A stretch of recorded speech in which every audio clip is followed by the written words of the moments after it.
तर आज मला बनवायचे मस्त मेथीच्या भाजीचे थालीपीठ. सो दुपारच्या जेवणाला आज हे बोलले मंदिरात प्रसाद आहे, सो मी येत नाही, तुमच्यापुरतं बनवून खा. म्हटलं चला काहीतरी इन्स्टंट टेस्टी आणि हेल्दी असं बनवूया. मग घरात मेथीची भाजी होती निवडलेली, स्वच्छ धुवून चिरून घेतली.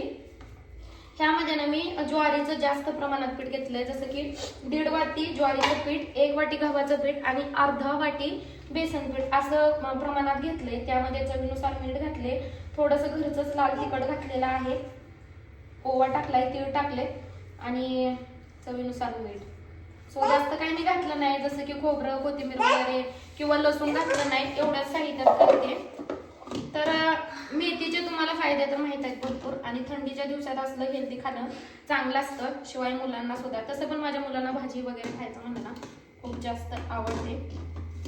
सो तुम्ही कधी केलात का? सेम अशाच पद्धतीने आपण ना पालकचे सुद्धा थालीपीठ करू शकतो. तुम्ही लाटून सुद्धा करू शकता किंवा ना थापून सुद्धा करू शकता डायरेक्टली तव्यात किंवा कपड्यावर. आमच्याकडे तर ना धपाटे बोलतो आम्ही, गावरान शब्द आहे, पण बरेच जण ह्याला थालीपीठ सुद्धा म्हणतात, म्हणून मी पण थालीपीठ म्हणते. सो छान असं मळून घेते.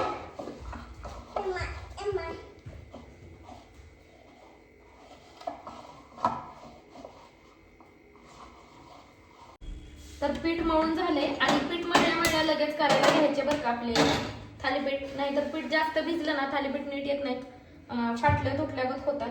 तर इथं मी कॉटनचं सुती कापड घेतले ओलं करून, अजून डबल ओलं करायचं आहे.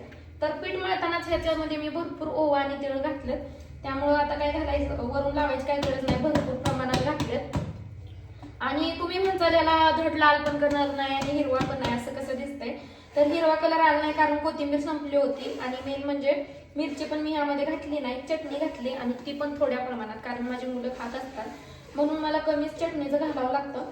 सो बघू शकता मी कपड्यावर किती छान पद्धतीने थापून घेते. तर हाताला चिटकत असलं ना असं हाताला पाणी लावायचं आणि मस्त थालीपीठ थापून घ्यायचे. चॉपिंग बोर्डवरच मी थापायला घेतले.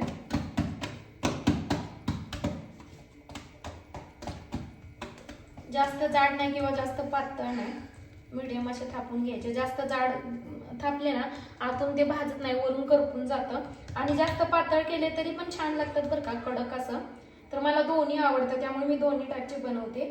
आतून मधून होल पाडायचे जेणेकरून खूप छान असं भाजतं आपलं थालीपीठ. तर पहिलं थालीपीठ आहे म्हणल्यावर तेल लावावं लागतं, सो त्यासाठी मी तेल काढलंय.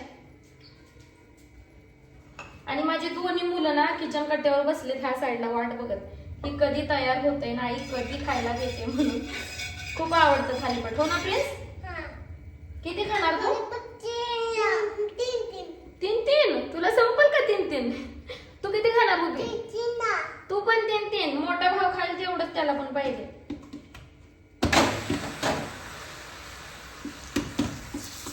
तो बघा किती इझिली आपले थालीपीठ आहे ती निघलेला आहे.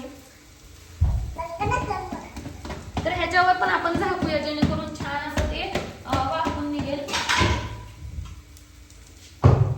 तर आता सगळं मी करून घेते पटापट. तर छान दोन्हीकडून आता खरपूस भाजायचं चालू आहे, आणि मुलांचा असा काहीतरी धिंगाणा इकडे चालू आहे. एक सुद्धा भिंतीची बाजू ह्यांनी स्वच्छ ठेवलेली नाही, सगळीकडे ड्रॉइंग केलंय. आणि इव्हन म्हणलं किचनचा फ्लोअर तर स्वच्छ असेल, पण हे बघा इथं सुद्धा त्याने ड्रॉइंग केले. काय करणार आता? भूक लागली? चालू आहे की बनवायला, भाजू दे की.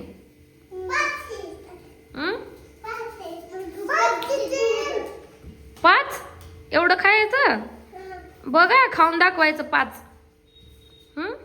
त्याला जोराची भूक लागली त्यामुळे समजा ना तसं म्हणतोय, पण एक सुद्धा पूर्ण खाऊन होत नाही त्याचं. हाय टेस्टी हाय, अजून देऊ का बाळाला? तर दोघाला अर्धा दिलं तर लय गरम आहे म्हणून. तर हे मी माझ्यासाठी केलं, जरा जास्त चटणी घातली ह्याच्यामध्ये सेपरेट, त्यामुळे थोडं लाल दिसत असेल. इथे मी दही सुद्धा खायला घेतलंय, मला दही खूप आवडतं आणि हे कॉम्बिनेशन खूप छान लागतं. या तुम्ही पण गरमागरम मेथीचे थालीपीठ खायला.